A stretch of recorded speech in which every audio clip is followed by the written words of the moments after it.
Hello friends, இன்றைக்கி கேம்ஸ்டோட mass code என்னென்னு பார்த்துடலாம். சரிங்களா? இன்றைக்கி மாஸ் கோட் வந்து டோக்கன். சரிங்களா?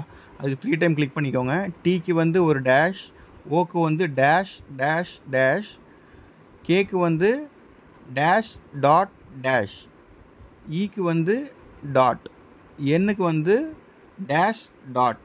சரிங்களா? இது பண்ணிடுங்க. 10 லேக் கலெக்ட் பண்ணிக்கோங்க. அதுக்கப்புறம் மீம் ஃபையோட சீக்ரெட் கோட் என்னென்னு பார்த்தீங்கன்னா 1244. சரிங்களா? 1244 எப்படின்னா, நான் அது ஒரு அந்த வீடியோவில் போட்டிருக்கேன், பிரிவாக போட்டிருக்கேன். 1 வந்து ஹெட்டு, 2 வந்து நெக்கு, 3 வந்து ஹிப்பு, 4 லெக்கு. சரிங்களா? அது மாதிரி போட்டுக்கோங்க. இப்போது 1 ஃபார் ஹெட்டு கிளிக் பண்ணிக்கோங்க. நெக்கு அப்புறம் லெக்கு 2 டைம், மறுபடியும் ஹெட்டு நெக்கு லெக்கு லெக்கு. சரிங்களா? இப்படி அடிச்சிட்டிங்கன்னா வர்ற வரைக்கும் கிளிக் பண்ணுங்கள். 1244 அந்த மாதிரி பண்ணிட்டீங்க அப்படின்னா உங்களுக்கு கிராக் ஆயிரும். அதுலேயும் நீங்கள் 20 லேக் காயின் எடுத்துடலாம். Thank you so much friends.